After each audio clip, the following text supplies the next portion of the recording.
Hello everyone. हम कर रहे थे entrepreneurship and new venture planning का यूनिट 3। हमने लास्ट वीडियो में क्रिएटिविटी तक कवर कर लिया था और हमने ऊपर का सारा पढ़ लिया था। अब हम स्टार्ट करेंगे चैलेंजेस इन मैनेजिंग इनोवेशन, कि हम इनोवेशन को कैसे मैनेज कर सकते हैं और क्या क्या चैलेंजेस आते हैं हमारे इनोवेशन की मैनेजमेंट के वक्त। ठीक है, सो लेट्स बिगिन।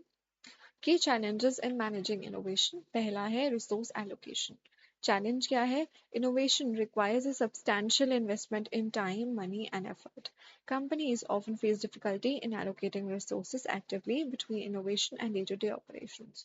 तो बहुत ज़्यादा चैलेंजिंग हो जाता है कंपनी के लिए भी एलोकेट करना रिसोर्सेज, क्योंकि रिसोर्सेज हमें चाहिए हमें डे टू डे ऑपरेशंस के लिए भी, and at the same time अगर हम कोई नया प्रोडक्ट बना रहे हैं, कोई आइडिया लेके आ रहे हैं, क्रिएटिविटी मतलब क्रिएटिव नेचर के उसमें, तो क्या प्रॉब्लम होगी कि रिसोर्स बहुत ही लिमिटेड है। ठीक है, हमें डेली ऑपरेशंस के लिए भी चाहिए, हमें इनोवेशन के लिए भी चाहिए, तो it becomes very difficult for the company to invest more time, money on the resources and the efforts. Okay, so the solution is entrepreneurs can address this by creating a dedicated innovation fund. Okay, they can maintain an innovation fund reserve, ensuring a portion of the budget is specifically allocated for research, development and new ideas, ताकि funding की problem ही ना हो, और clear और अच्छे से ऐसी planning हो कि जो रिसोर्स है वो वेस्ट ना हो और उनका अच्छे से ऑप्टिमाइज रिसोर्स मतलब ऑप्टिमाइज यूज हो सके। Then comes managing risk. What is the challenge? Innovation inherently involves risk, especially when the outcome is uncertain. अब आप कोई भी चीज़ इनोवेट कर रहे हो, रिस्क तो रहेगा ही रहेगा कि भाई वो मार्केट में जा रही है, क्या वो मार्केट जो हमारे कंज्यूमर है वो एक्सेप्ट करेंगे या नहीं, क्योंकि अब बहुत ही अनसर्टेन है। डिमांड बहुत ही जल्दी चेंज होती है। तो many businesses are cautious about investing in new ideas due to potential for future, क्योंकि फिर लोग डरते हैं कि यार पता नहीं क्या होगा, हम नई चीज करेंगे, कंज्यूमर को पसंद आएगी नहीं आएगी, मार्केट में चलेगी नहीं चलेगी, तो इस चक्कर में डर रहता है रिस्क का और फेलियर का। सॉल्यूशन क्या है? entrepreneurs can mitigate this risk by adopting an incremental approach to innovation, inducting pilot tests and gathering consumer feedbacks before a full scale launch. तो entrepreneurs क्या कर सकते हैं कि वो कुछ एक पर्टिकुलर जगह पे ही ये बेच के और फीडबैक्स अच्छे से कस्टमर से लेके, या थोड़े थोड़े प्रोडक्ट्स बना के कि नहीं हम नई चीज ला रहे हैं और हम एज अ सैंपल दे रहे हैं, ये करके एक अपना रिस्क जो है वो थोड़ा कम कर सकते हैं, क्योंकि फिर उन्हें पता चल जाएगा कि कंज्यूमर का क्या फीडबैक है और वो कैसे यूज कर पा रहे हैं, उनको वो प्रोडक्ट पसंद आ रहा है या नहीं आ रहा। ओके, देन कम्स हमारा organization resistance to change. Challenge ये है कि जो एम्प्लॉयज और मैनेजर्स हैं उनको बहुत डर लगता है कोई भी चेंज करने का, या कुछ भी मार्केट में चेंज आता है तो उसको एक्सेप्ट करने का। क्यों? क्योंकि उनकी जो ऑर्गेनाइजेशन है, फॉर एग्जाम्पल उन्होंने प्रोडक्ट बनाया और प्रोडक्ट अच्छा खासा चल रहा है और अच्छा खासा प्रॉफिट आ रहा है, बट अगर हम सोचे कि हाँ हम इसमें इनोवेट करें और कुछ नया लाएं, तो वो थोड़ा डर रहता है कि हम क्यों चेंज करें जब हमारी चीज अच्छी चल रही है और हम कंफर्टेबल हैं अपने एग्जिस्टिंग प्रोडक्ट में और एग्जिस्टिंग चीजों में, तो why should we change it. So ये चैलेंज रहता है। What is the solution of it? Leaders must foster a culture of innovation by encouraging experimentation, reward creative thinking, and promoting open communication. So इसका solution ये है कि जो leaders हैं उनको थोड़ा encourage करना पड़ेगा इनोवेशन और क्रिएटिविटी में और रिसर्च और डेवलपमेंट में, और जो भी क्रिएटिव चीज ला रहे हैं, अच्छी चीज ला रहे हैं, इनोवेशन ला रहे हैं, कोई नए आइडियाज ला रहे हैं, तो उनको रिवॉर्ड करना, उनको अप्रिशिएट करना, ताकि जो बाकी लोग हैं या बाकी एम्प्लॉयज हैं वो भी सोचे कि हाँ अगर हम कुछ अच्छा लाएंगे तो हमें भी अप्रिसिएशन मिलेगा, रिवॉर्ड मिलेगा, और इससे अल्टीमेटली कंपनी को भी फायदा ही है। Then comes lack of innovation leadership.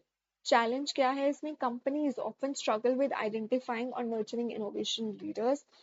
Without strong leadership, innovation efforts can be disjointed, lack focus, or fail to gain traction within the organization. इसमें क्या है कि बहुत सारे लीडर्स ऐसे होते हैं जो कि नहीं चाहते कि मतलब वो उतना क्या बोलते हैं एक्सेप्ट नहीं करते नई चीजों को, इनोवेशन को, तो हाँ वो एक थोड़ा ड्रॉबैक हो जाता है कि जो लीडर है वो उसका एक सपोर्ट अच्छे से नहीं मिल रहा है, उसका फोकस अच्छा नहीं है। ठीक है, तो ऑर्गेनाइजेशन में उनको उतनी अटेंशन नई चीजों को नहीं मिले। What is the solution of it? Solution इसके the companies should identify and nurture innovation champions, कि जो कंपनीज है और जो लीडर्स हैं, जो सुपीरियर्स हैं, what should they do, they should appreciate and reward जो भी उनके एम्प्लॉयज हैं who are getting some innovative ideas, new ideas creative तरीके से और नया प्रोडक्ट ला रहे हैं, तो उनको थोड़ा इनोवेट करना चाहिए, उनको थोड़ा सॉरी सपोर्ट करना चाहिए, रिवॉर्ड करना चाहिए और मतलब सब अप्रिसिएशन देना चाहिए ताकि वो आगे चलकर ये सब कर सकें और कंपनी को फायदा हो सके। ओके, देन कम्स हमारा consumer expectations and market fit. What is the challenge? Innovation can lead to products or service that fail to meet consumer expectations, or the market may not be ready for certain innovations. For example मैंने एक product launch किया जो कि बहुत अच्छा है, innovation भी बहुत अच्छा है, मार्केट में बहुत अच्छा चल सकता है, बट जो कंज्यूमर है वो रेडी नहीं है खरीदने के लिए, उसको लग रहा है कि जरूरत नहीं थी इसकी, ठीक है, तो the market is not ready to accept that innovation. What is the solution? The solution is that entrepreneurs must conduct through market research, engage in customer feedback loops, and use techniques such as design thinking to ensure that innovation aligns with consumer needs and expectations. तो जो entrepreneurs हैं उनको क्या करना चाहिए? उनको पहले consumer feedback अच्छे से लेना चाहिए और सब कुछ मतलब पता करना चाहिए, पूरा मार्केट के बारे में रिसर्च करनी चाहिए कि हमारा प्रोडक्ट चलेगा नहीं चलेगा, तभी वो प्रोडक्ट एक लार्ज स्केल ऑपरेशन में लाना चाहिए. फिर है इंटेलेक्चुअल प्रॉपर्टी प्रोटेक्शन. चैलेंज क्या है? Protecting innovative ideas, design and technologies from competitors और इमिटेटर्स, मतलब copy cats, is a major challenge. तो इंटेलेक्चुअल प्रॉपर्टी प्रोटेक्शन क्या है कि भाई ये हमारा नया आइडिया है, हमारी क्रिएटिविटी है, ये कोई कॉपी ना कर ले. तो इसको प्रोटेक्ट करना ना एक चैलेंज होता है क्योंकि ऑब्वियसली इमिटेटिव एंटरप्रेन्योर्स भी होते हैं और कॉम्पिटिटर्स वगैरह भी होते हैं जो कि आपका नया आइडिया प्रोडक्ट बहुत ही जल्दी कॉपी कर सकते हैं और उस पर नया इनोवेशन लाके अपना प्रोडक्ट मार्केट में बेच सकते हैं. तो इसका सॉल्यूशन क्या है? Entrepreneurs must implement effective IP strategies. IP strategies are intellectual property strategies such as patents, trademarks and non-disclosure agreements कि हमने कोई भी नया प्रोडक्ट बनाया है तो उसमें हम क्या बोलते हैं सबको नहीं बताएंगे, तो ऐसा होना चाहिए ताकि जो उनका क्रिएटिव और इनोवेटिव आइडिया है वो प्रोटेक्टेड रहे. ठीक है, देन कम्स इम्पोर्टेंट टॉपिक है ड्राइंग अ बिजनेस प्लान, कि हम बिजनेस प्लान कैसे बना सकते हैं, क्या क्या चीजें होती हैं एक बिजनेस प्लान में. Okay, so let's start. What is a business plan? A business plan is a formal document that outlines the goals of a business. ठीक है, क्या एक formal document है, क्या करता है, एक business जो है उसके goals बताता है और उसकी strategy, इसके वो उन plans मतलब कैसे implement करेगा अपने goals को, कैसे उन goals तक पहुंचेगा और जो resources वगैरह चाहिए होते हैं वो सब मतलब पूरा लिखता है in short कि क्या क्या चाहिए, कैसे कैसे चाहिए, कितने लोग आएंगे, कितने इन्वेस्टर्स आएंगे, कैसे हम क्या करेंगे, स्टार्टिंग में फंड्स कहाँ से आएंगे, सक्सेस मतलब बेसिकली एक पूरा प्लान बनाता है कि हमारा बिजनेस कैसे चलेगा. Okay, so what is the purpose of a business plan? It gives guidance and direction. हमें एक डायरेक्शन मिल जाती है, हमें हमारे एक फॉर्मल डॉक्यूमेंट पे लिखा है कि हमें कैसे कैसे क्या क्या करना है, पहले क्या करना है, उसके बाद क्या करना है, फंडिंग कहाँ से आएगी, रिसोर्सेज कहाँ से आएंगे, everything is written. So we get the guidance and direction to focus on our goal. Okay, then comes securing funding. Investors, lenders, and stakeholders often require a business plan to assess the viability and potential of the business. तो जो investors वगैरह होते हैं, lenders वगैरह होते हैं, उनको जो लोन वगैरह देते हैं, फंडिंग प्रोवाइड करते हैं, उनको क्या चाहिए होता है, उनको बिजनेस प्लान चाहिए होता है कि हाँ ये प्रोडक्ट कैसे कर रहे हैं, कौन सा प्रोडक्ट बना रहे हैं, कितने एम्प्लॉयज हैं, कितने पैसे लग रहे हैं, क्या रिसोर्सेज, तो उनको बेसिकली पूरा कंपनी का आउटलाइन चाहिए होता है, तभी तो वो इन्वेस्ट करेंगे. कोई अंधाधुंधे से तो इन्वेस्ट कर नहीं देगा कि चल भाई तुझे 10 लाख रुपए चाहिए तुझे 10 लाख रुपए दे देता है, ऐसे नहीं होगा. तो वो they analyse the entire business plan and उसके बाद ही दे गिव द लोन और funding to the company. Okay, then comes risk management. It helps to identify potential risks and challenges in the business with contingency plans to address them. तो risk management हो जाता है because आपको पता है कि अगर आप आगे चल के जाओगे तो ये प्रॉब्लम्स आ सकती हैं, तो उसका सॉल्यूशन ना हमारे माइंड में रेडी रहता है पहले से ही. ओके, देन ऑपरेशनल एफिशिएंसी, वो बहुत ही इजी हो जाता है ऑपरेट करना जब एक जगह लिखा हुआ है कि हमें क्या क्या कब कब करना है. So it becomes very easy for day to day activities. Roles वगैरह भी सबको पता चल जाते हैं, किसको क्या करना है, किसकी क्या रिस्पॉन्सिबिलिटी है, एंड डिसीजन मेकिंग तो इम्प्रूवमेंट होता ही होता है। ओके, देन है monitoring process. Monitoring process it allows business to track its progress, कि हमें पता है कि हाँ ये हमारा प्लान है, हमें ऐसे चलना है, ऐसे चलना है। तो अब हमें पता चल जाएगा कि हमारा बिजनेस उस हिसाब से चल रहा है या नहीं चल रहा है। It help us to analyze और actual business implementation. Okay, key components of a business plan. हम अगर एक बिजनेस प्लान ड्राफ्ट कर रहे हैं, क्योंकि एक फॉर्मल डॉक्यूमेंट है, एक पूरा लिखा लिखाया चिट्ठा है ये पूरा, ठीक है, तो उसमें क्या कंपोनेंट्स होने चाहिए, क्या क्या चीजें आनी चाहिए बिजनेस प्लान में।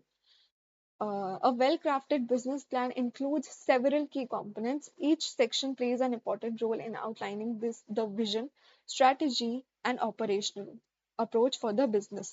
Okay. Then comes the first one is executive summary. Executive summary क्या होती है? वो provide करती है कि हम अपना बिजनेस को कैसे एग्जीक्यूट करेंगे, क्या क्या हमारे मिशन है, हम क्या क्या गोल्स है हमारे, क्या हम देख रहे हैं, कंपनी के क्या प्रोडक्ट्स वगैरह हैं, ठीक है, मार्केट अपॉर्चुनिटीज कौन है, टारगेट ऑडियंस वगैरह की, बेसिकली क्या कर रहे हैं, हमारा प्रोडक्ट क्या है, हमारा गोल क्या है, हमारी मार्केट कौन सी है, और हम फंडिंग वगैरह कहाँ से लेंगे, एक समरी तैयार कर रहे हैं, ठीक है। So it provides a concise overview of the business plan. It is often written last, but it placed at the beginning of the business plan. लिखा तो ये सबसे बाद में जाता है, पर ये सबसे पहले आता है बिजनेस प्लान में, जब हम किसी को ये चीज शो कर रहे होते हैं, हमारा बिजनेस प्लान, ठीक है। So what are the key points in it? Companies mission and vision, then summary of the products or services, market opportunity and target audience, और financial projections and funding requirements कि पैसे वगैरह कहाँ से आएंगे। Then after the summary comes business description. This section provides a detailed description of the company, including its purpose, goals, and the problem it seeks to solve. Okay? तो ये business description जो है वो कंपनी की पूरी description बताती है कि कंपनी क्या है, कैसी है, क्या नाम है का, कहाँ है, क्या गोल है, क्या पर्पस है, क्या प्रॉब्लम है जो वो सॉल्व करना चाह रही है। ओवरव्यू बेसिकली देता है बिजनेस का। सो की पॉइंट्स इसके क्या है? Overview of the business including it's legal structure, कि क्या स्ट्रक्चर है, सोल प्रोपराइटर है, पार्टनरशिप में खुल रहा है, कॉर्पोरेशन में खुल रहा है, क्या नाम है, कहाँ है। देन बिजनेस का mission and vision it comes, then comes the industry background and market needs, then comes the USPs यानी कि unique selling propositions and competitive advantage, ठीक है। After the description comes market research and analysis, कि हम market जो है ना वो बहुत ही जरूरी है बिजनेस के लिए, क्योंकि अल्टीमेटली हम काम किसके लिए कर रहे हैं? प्रॉफिट अर्निंग के लिए। और प्रॉफिट कैसे हम अर्न करेंगे? मार्केट में सामान वगैरह सर्विस वगैरह बेच के। तो मार्केट रिसर्च एंड एनालिसिस वगैरह सब लिखा रहना चाहिए, ठीक है। What are the key points? Market size, growth potential and trends, कि हम क्या क्या चीजें क्या ट्रेंड में चल रही है और हम क्या प्रोडक्ट बना रहे हैं और कौन सी मार्केट को दे रहे हैं, और उस मार्केट का साइज क्या है, क्या हम फीमेल्स के लिए कोई प्रोडक्ट बना रहे हैं, मेल्स के लिए बना रहे हैं, चिल्ड्रन के लिए बना रहे हैं, हम किसके लिए बना रहे हैं, ठीक है। देन कम्स कॉम्पिटिटिव मतलब sorry target customer demographics and psychographics, कि हम कौन से कस्टमर को टारगेट कर रहे हैं, जैसे मैंने बोला फीमेल है, मेल है, चाइल्ड है, कौन, ठीक है। देन कॉम्पिटिटिव एनालिसिस, कि हमारे कॉम्पिटिटर्स वगैरह क्या बेच रहे हैं, क्या कर रहे हैं, उसका पूरा एनालिसिस हम लिखते हैं कि हाँ ये प्रोडक्ट है और हमारा प्रोडक्ट उन प्रोडक्ट से ऐसे डिफरेंट है। देन है मार्केट सेगमेंटेशन एंड पोजिशनिंग, कि हम मार्केट की कौन सी सेगमेंट को टारगेट कर रहे हैं, ठीक है, और हम अपना जो बिजनेस है वो मार्केट के माइंड में मतलब मार्केट और कंज्यूमर्स के माइंड में कैसे पोजिशन कर रहे हैं। Okay, then comes organization and management. Then the business plan talks about the organization and its management. This section describes the business organization structure, including the key roles of members and the responsibilities, कि जो भी business में members हैं, management है, CEO है, उन सब का role वगैरह ये define करती है और ये सब लिखती है। तो एक पूरा ऑर्गेनाइजेशन का चार्ट और डिटेल टीम स्ट्रक्चर की कैसे सब हो रहा है हमारी कंपनी में। फिर background information on the founders and की मैनेजमेंट, फाउंडर्स और जो की मैनेजमेंट होती है, CFO मतलब डिपार्टमेंट हेड्स वगैरह, उन सबके बारे में लिखा जाता है। और expertise and qualifications of the team, कि क्या क्या उनके एक्सपर्टीज हैं, क्या क्या स्किल्स हैं, किन किन चीज़ों में वो क्या बोलते हैं नॉलेज है उनको, किन किन चीज़ों की, किन किन चीज़ों में वो माहिर हैं, वो सब लिखा आता है। Including the advisory board members, ठीक है, और एक्सटर्नल कंसल्टेंट्स की किसी भी और क्या बोलते हैं प्रोफेशनल से आपने कंसल्ट किया है तो उन सब का नाम भी आता है। देन कम्स द प्रोडक्ट और सर्विस कि हम क्या प्रोडक्ट बेच रहे हैं, क्या सर्विस बेच रहे हैं, उसके बारे में सब कुछ लिखना। Okay, and how that product will meet the needs of the consumer, कि कंज्यूमर कैसे वो प्रोडक्ट अपने अपनी नीड्स को सेटिस्फाई करने के लिए लगा रहे हैं। की पॉइंट्स क्या आएंगे, डिस्क्रिप्शन ऑफ द प्रोडक्ट है कि फीचर्स क्या है, उसके बेनिफिट्स क्या हैं, ठीक है। देन हाउ द प्रोडक्ट और services addresses the market needs, की मार्केट नीड्स को वो कैसे फुलफिल कर रहा है। देन कॉम्पिटिटिव एडवांटेजेस और डिफरेंशिएटर्स की बाकी प्रोडक्ट से वो कैसे डिफरेंट है। Then plans for product development और फ्यूचर इंप्रूवमेंट, कि फ्यूचर में हम अपने प्रोडक्ट को कैसे कैसे इंप्रूव कर सकते हैं according to the demand of the market. Then comes, अब प्रोडक्ट का बता दिया, प्रोडक्ट के बताने के बाद हम मार्केटिंग और सेल्स का ही बताएंगे। तो मार्केटिंग और सेल्स में क्या है, this section outlines how business will attract retain and grow its consumer base, कि जो हमारा बिजनेस है वो अट्रैक्ट कैसे करेगा कस्टमर्स को और कस्टमर्स को अपने पास कैसे रखेगा, ठीक है। तो क्या की पॉइंट्स है इसमें, मार्केटिंग चैनल्स वगैरह बताता है कि कैसे मार्केटिंग करेंगे, डिजिटल एम्पावरमेंट, एडवर्टाइजिंग, पार्टनरशिप, या बहुत सारे मार्केटिंग के सोर्सेज होते हैं, राइट। देन सेल्स स्ट्रेटजीज की कैसी सेल्स होंगी, डायरेक्ट सेल्स होंगी, ऑनलाइन सेल्स होंगी, पार्टनरशिप में होंगी। Then consumer acquisition cost and consumer lifetime value ये सब बताता है, और प्राइसिंग स्ट्रेटेजी और प्रमोशनल प्लान्स बताता है। Then comes the funding request कि कौन इन्वेस्टर्स पैसे देंगे और हम उनका क्या क्या रिटर्न कर देंगे, क्योंकि वो लोन देंगे या वो इन्वेस्ट करेंगे तो रिटर्न तो उनको देना ही पड़ेगा। If the business requires external funding, this section provides details about the amount of funding needed, कि कितने फंड्स की हमें जरूरत है और वो कैसे यूज होंगे और क्या एक्सपेक्टेड रिटर्न है, ठीक है। तो पहले हम अमाउंट लिखते हैं कि कितना हमारा वर्किंग कैपिटल है, कितना प्रोडक्ट डेवलपमेंट में जाएगा, मार्केटिंग में जाएगा, क्या क्या एसेट्स पे हम इन्वेस्ट करेंगे, वो सब। Okay, then comes the funding sort, किस टाइप की हम फंडिंग करेंगे, हम इक्विटी लेंगे, हम डेट लेंगे, हम ग्रांट्स लेंगे, हम डोनेशंस लेंगे in case of NGOs and staff, तो उसका आता है। देन कम्स रीपेमेंट और एग्जिट स्ट्रेटेजी, कि हम वो पेमेंट कितने टाइम में अप्रोक्स में रीपेमेंट करेंगे और क्या क्या क्या बोलते हैं रिटर्न देंगे, और फ्यूचर में अगर हमें फंडिंग की जरूरत है तो वो सब भी आता है। देन है फाइनेंशियल प्रोजेक्शंस, फाइनेंशियल प्रोजेक्शंस हमें बताता है कि हमारे बिजनेस का मतलब बेसिकली ग्रो और प्रॉफिटेबिलिटी को हम कैसे हैंडल करेंगे, क्या प्रॉफिट आएगा और क्या क्या चीजें यूज होंगी हमारे बिजनेस में। Okay, this shows this section presents the financial outlook of the business, कि हर कंपनी, हम कॉमर्स के तो हमें पता है कि हर कंपनी का अपना अपना फाइनेंशियल स्टेटमेंट होता है, इनकम स्टेटमेंट होती है, cash flow statement, balance sheet, ये सब हमने बना रखी है। So these are the financial projections, तो वही सब दिखाता है, ठीक है। प्रोजेक्ट रेवेन्यू, कॉस्ट वगैरह, प्रॉफिट जो भी आता है वो।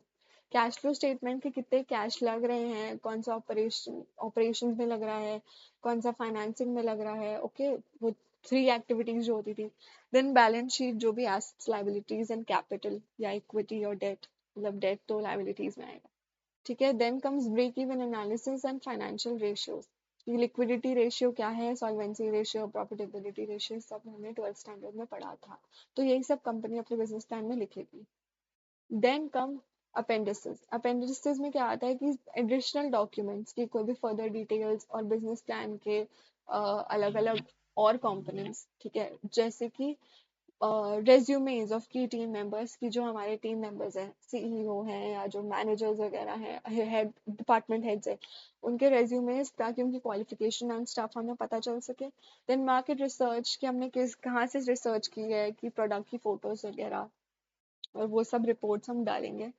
देन लीगल डॉक्यूमेंट्स, मतलब कि पेटेंट्स और इंटेलेक्चुअल प्रॉपर्टी इंफॉर्मेशन तो रहती है, बिकॉज हम एक नई कंपनी स्टार्ट कर रहे हैं और हम कुछ नई चीज इनोवेट कर रहे हैं और वो कोई कॉपी ना कर ले, तो ट्रेडमार्क और आईपी और पेटेंट्स वगैरह तो रहता है, तो उस लीगल डॉक्यूमेंट्स की इंफॉर्मेशन वगैरह, और कोई एडिशनल डॉक्यूमेंट अगर रिक्वायर होता है, अगर रिक्वायर्ड तो, ठीक है। फिर हम आते हैं हमारा failure of a business plan, कि हमारा बिजनेस प्लान कैसे फेल हो जाता है।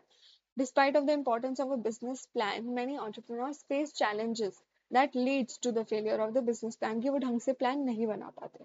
तो क्या कॉमन रीजन है, कि अनरियलिस्टिक फाइनेंशियल प्रोजेक्शन क्या है, कि हम एस्टिमेट कर रहे हैं, ठीक है, हम अज्यूम कर रहे हैं कि हमारा जो प्रॉफिट है वो इतना होगा, तो इतना ज्यादा अनरियलिस्टिक अज्यूम कर लेना, इतना बड़ा बड़ा गोल्स बना लेना कि ठीक है कॉन्फिडेंस अच्छा है, बट ओवर कॉन्फिडेंट हो जाना कि ये सब हम कर लेंगे, तो वो थोड़ा एक फेलियर का रीजन बन जाता है। ठीक है। सो इसके कॉन्सिक्वेंसेस क्या होते हैं? इन्वेस्टर्स में lose confidence if they see financial projections that do not align with market conditions और इंडस्ट्री स्टैंडर्ड्स। कि अब फॉर एग्जांपल हमने बिजनेस प्लान में लिखा था कि हम 10 लाख का प्रॉफिट कमाएंगे, बट जब एक्चुअल में बिजनेस चला तब हमारा प्रॉफिट कितना बना? सिर्फ 5 या 6 लाख का। ठीक है, ये एग्जाम्पल है, ये बहुत ही करोड़ों में बातें होती हैं, बट मैं बस एग्जाम्पल दे रही हूँ। तो मतलब हम कॉन्फिडेंस लूज कर जाएंगे ना कि यार प्लान हमारा ये था, बट एक्चुअल में हमने जो हमारा प्रॉफिट है वो इतना ही है और ये बहुत कम है हमारे प्लान से। तो आपने प्लान ही इतना अनरियलिस्टिक रखा था कि कम तो होना ही था, तो इसलिए बिजनेस प्लान फेल हो जाता है। फिर है लैक ऑफ मार्केट रिसर्च, कि हमने मार्केट के ट्रेंड्स के बारे में, कंज्यूमर के नीड्स के बारे में, कंपटीशन वगैरह के बारे में ज्यादा रिसर्च अच्छे से नहीं करी है, तो मिसअंडरस्टैंडिंग वगैरह कंज्यूमर में क्रिएट हो जाती है, इसका कॉन्सिक्वेंस है। ठीक है। और फेलियर वगैरह हो जाता है प्रोडक्ट का, और लोग एक्सेप्ट नहीं कर पाते। फिर है poor leadership and team dynamics, की लीडरशिप अच्छी नहीं है। ठीक है, जो प्लान है वो अच्छे से एग्जीक्यूट नहीं हो पाया है, कुछ कॉन्फ्लिक्ट्स वगैरह जो भी बिजनेस में हुए वो नहीं डील कर पाया लीडर वगैरह, और शेयर्ड विजन नहीं है। ठीक है। तो इसमें क्या होता है कि weak leadership results poor decision making हो जाती है, डायरेक्शन सही नहीं मिलती, और टीम बहुत ही डिमोटिवेट हो जाती है कि भाई ये तो कुछ करेंगे। देन हम आते हैं इनएडिक्वेट मार्केटिंग स्ट्रैटेजी, की हमारी जो स्ट्रैटेजी है मार्केटिंग और सेल्स की, कि हमने प्रोडक्ट वगैरह अच्छे से बना लिया बट हम कस्टमर तक वो पहुंचा ही नहीं पाए, तो वो भी एक फेलियर है हमारे बिजनेस का, कि हमने प्लान तो किया था कि हम ऐसे ऐसे करेंगे, ऐसे ऐसे करेंगे, बट वो चल ही नहीं पाया प्लान, वो हमारे प्रोडक्ट के हिसाब से फिट ही नहीं बैठ रहा था। ठीक है, तो इसका कॉन्सिक्वेंस क्या होगा? Without a solid marketing plan even the best products can fail to reach the target audience, कि भाई प्रोडक्ट पहुंच ही नहीं पाया ना कस्टमर से, resulting in the low sales and business failure, की सेल्स ही नहीं होगी तो प्रॉफिट कहाँ से आएगा? फिर है इग्नोरिंग द कंपटीशन। कंपटीशन को इग्नोर करना बहुत ही बुरी चीज है अगर आप नया बिजनेस स्टार्ट कर रहे हो। ठीक है, क्योंकि ऑब्वियसली कॉम्पिटिटर आपका एडवांटेज ले सकता है, अ, इसलिए जो बिजनेस प्लान है वो फेल भी हो सकते हैं। इसका कॉन्सिक्वेंस क्या होगा कि अब बिजनेस में स्ट्रगल टू डिफरेंशिएट इटसेल्फ, जिसे पता ही नहीं कि कॉम्पिटिटर क्या बेच रहे हैं, क्या कर रहे हैं, तो वो अपना प्रोडक्ट ऐसे हटके और क्रिएटिव तरीके से बना ही नहीं पा रहा है, और मार्केट में वो प्रोडक्ट मतलब अच्छे से दे ही नहीं पा रहा है। ठीक है। देन है inability to adapt to change, कि भाई जो हमारा बिजनेस प्लान होता है ना वो एक ओवरऑल प्लान होता है, अगर बीच में से छोटे छोटे चेंजेस आप, क्योंकि भाई वो हम 1 साल के पहले बना रहे हैं, जब भी बहुत पहले बना रहे हैं, तो उस टाइम पे मार्केट कैसी थी, अब मार्केट कैसी है। ठीक है, तो हमें चेंज करना पड़ेगा थोड़ा थोड़ा बहुत। तो बिल्कुल ही रिजिड रहना कि अपने बिजनेस प्लान को फॉलो करना, ऐसे ही चलूंगा, और कंसिडर नहीं करना कि आज की मार्केट कंडीशंस क्या है, तो ये थोड़ा बिजनेस प्लान का फेलियर बन जाता है, बिकॉज मार्केट डायनामिक है, वो रिजिड नहीं है, वो स्टैटिक नहीं है, वो चेंज होती रहती है, और हमें मार्केट के हिसाब से ही चलना पड़ेगा।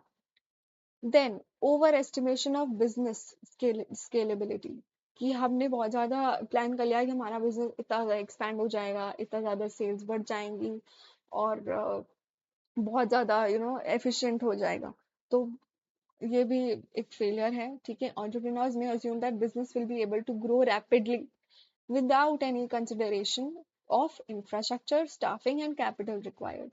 ठीक है, तो ये बिजनेस प्लान का फेलियर है। इससे क्या होगा? इससे होगा कि ओवर एस्टिमेट हमारा जाएगा स्केलेबिलिटी का, कि ऑपरेशन ऑफ स्केल हमारा बहुत ज्यादा है, वो क्या होगा कि ऑपरेशनल इनएफिशिएंसी हो जाएगी, ओवर एक्सपेंशन हो जाएगी, ये बहुत ज्यादा एक्सपैंड हो गया और हम मैनेज ही नहीं कर पा रहे इतना ज्यादा। ठीक है, ये सब।